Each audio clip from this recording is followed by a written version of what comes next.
السلام علیکم ورحمۃ اللہ وبرکاتہ۔ الحمدللہ والصلاة والسلام علی رسول اللہ، اما بعد۔ محترم ناظرین، مسائل رمضان سیریز کے آج کی اس ملاقات میں آپ سب کا استقبال ہے۔ آج آپ کے سامنے جن چیزوں کو لے کر کے، جن باتوں کو لے کر کے حاضر ہوا ہوں وہ ہے روزے دار کے لیے مباح اعمال، یعنی کچھ ایسی چیزیں جو ہم روزے کی حالت میں کریں گے تو ہمارا روزہ فاسد اور باطل نہیں ہوگا، اس لیے کہ یہ مسئلہ بہت ہی اہم ہے۔ بعض نوجوان سوال کرتے ہیں اور وہ شک و شبہ میں رہتے ہیں کہ کیا اس چیز کے کرنے کی وجہ سے ہمارا روزہ فاسد تو نہیں ہوگا، باطل تو نہیں ہوگا۔ تو یاد رکھیں، آج کی اس ملاقات میں ان چیزوں کو ذکر کرنے جا رہا ہوں جس کے کرنے سے ہمارے روزے فاسد اور باطل نہیں ہوں گے۔ تو دیکھیں، اس سلسلے میں سب سے پہلی چیز یاد رکھیں کہ اگر روزے کی حالت میں انسان غسل کرتا ہے، اپنے بدن کے اوپر پانی وغیرہ بہاتا ہے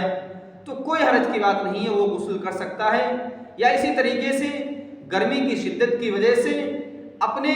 بدن کے اوپر، اپنے چہرے کے اوپر، اپنے سر کے اوپر کپڑے وغیرہ کو گیلا کر کے بھی رکھ لیں تو کوئی حرج کی بات نہیں ہے، اس لیے کہ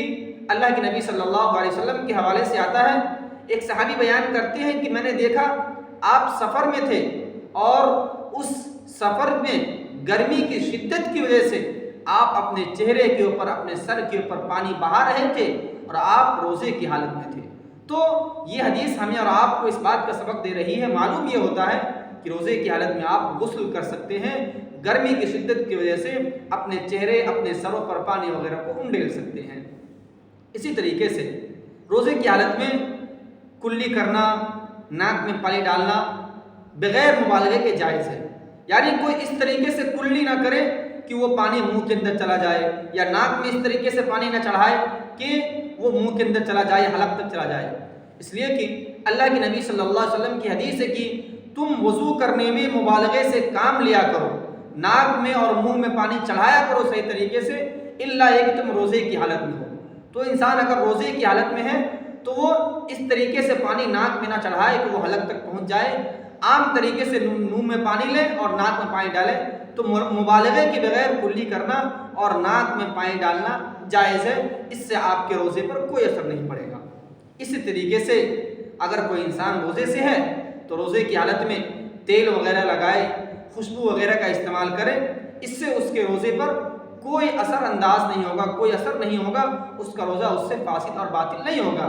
اس میں ایک اور چیز بھی ایڈ کر سکتے ہیں کہ بعض حضرات ایسے جو سانس وغیرہ کے مریض ہوتے ہیں، دمہ وغیرہ کے مریض ہوتے ہیں، تو وہ اپنے منہ کے ذریعے سے ایسی چیزوں کو لیتے ہیں جو کچھ دیر کے لیے ان کو افاقہ وغیرہ ہو جاتا ہے، جسے انہیلر یا اور بھی پتہ نہیں کن چیزوں سے جانتے ہیں۔ تو اس قسم کی چیزیں جس طرح سے خوشبو کو سونگھنے سے روزہ نہیں ٹوٹے گا، اسی طریقے سے اس کے لے لینے کی وجہ سے انسان کا روزہ فاسد اور باطل نہیں ہوگا۔ اسی طریقے سے ایک اور چیز کہ ہماری مائیں بہنیں جو بسا اوقات کھانا وغیرہ بناتی ہیں، تو دوران کھانا بنانے کی وجہ سے اگر کھانے کا ذائقہ وغیرہ چکھنا ہو، جو مسالے وغیرہ چکھنے ہوتے ہیں، اگر وہ چکھے تو کوئی حرج کی بات نہیں ہے، لیکن یاد رکھیں کہ چکھنے کی وجہ سے وہ ذائقہ، وہ چیز حلق سے نیچے نہ اترے، بلکہ زبان پر رکھنے کی وجہ سے زبان پر رکھے اور وہاں سے چکھ کر کے پھینک دے، کلی کر دے، تو یہ جائز ہے۔ اس سلسلے میں حضرت ابن عباس رضی اللہ عنہ فرماتے ہیں کہ کھانے کے دوران، کھانا بنانے کے دوران ہنڈیا وغیرہ کا ذائقہ چکھا جا سکتا ہے، اس سے روزہ نہیں ٹوٹتا، لیکن شرط یہ ہے کہ اس کو حلق سے نیچے نہ اتارا جائے۔ تو زبان پر رکھ کر کے جو کھانے وغیرہ کا جو ذائقہ ہوتا ہے، جو بھی اس طریقے کی چیزوں کا ذائقہ چکھا جائے، وہ کھٹی میٹھی چیزوں کا، تو کوئی حرج کی بات نہیں ہے، لیکن شرط یہ ہے کہ وہ حلق سے نیچے نہ اترے، بس زبان پر رکھ کر کے اس کو پھینک دیا جائے۔ اسی طریقے سے اس میں ایک اور چیز ایڈ کر سکتے ہیں کہ دوران روزہ مسواک وغیرہ کرنا۔ بسا اوقات کچھ مسواک ایسے ہوتے ہیں جس کے اندر کچھ ذائقہ وغیرہ ہوتا ہے، تو اس مسواک کی وجہ سے بھی روزہ فاسد اور باطل نہیں ہوتا ہے۔ ہاں، لیکن یاد رکھیں کہ جو اس مسواک کا ذائقہ وغیرہ ہوتا ہے وہ حلق کے نیچے نہ اترے، بلکہ اوپر ہی سے منہ میں مسواک کریں آپ، اس کے بعد کلی وغیرہ کر لیا کریں۔ اسی میں ٹوتھ پیسٹ وغیرہ کو علماء کرام بھی جواز کا فتویٰ دیتے ہیں کہ اگر ٹوتھ پیسٹ وغیرہ بھی انسان برش وغیرہ کرے تو کوئی حرج کی بات نہیں ہے، اس لیے کہ اس اندر بھی ذائقے وغیرہ پائے جاتے ہیں لیکن اس کا ذائقہ حلق سے نیچے نہیں اترنی چاہیے۔ تو یہ کچھ چیزیں تھی جس کو میں نے آپ کے سامنے ذکر کی ہے۔ اسی طریقے سے اس میں ایک اور چیز ایڈ کر سکتے ہیں کہ اگر کچھ بھائی یا کچھ ایسے انسان اگر روزے کی رات کے اندر اپنی بیوی سے جماع کرتے ہیں، ملتے ہیں، ہم بستری کرتے ہیں، تو پھر ایسی صورت میں صبح ہو جاتا ہے اور اسی حالت میں وہ سحری بھی کھا لیتے ہیں اور اذان کے بعد جا کر کے غسل کر کے تب نماز پڑھیں گے، تب بھی کوئی حرج کی بات نہیں ہے، ان کے روزے پر ان کے اس چیز کا کوئی اثر نہیں پڑے گا۔ اس لیے کہ اللہ کے نبی صلی اللہ علیہ وسلم کے بارے میں حضرت عائشہ صدیقہ رضی اللہ تعالی عنہ اور ام سلمہ رضی اللہ تعالی عنہ بیان کرتی ہیں کہ آپ اپنی بیوی سے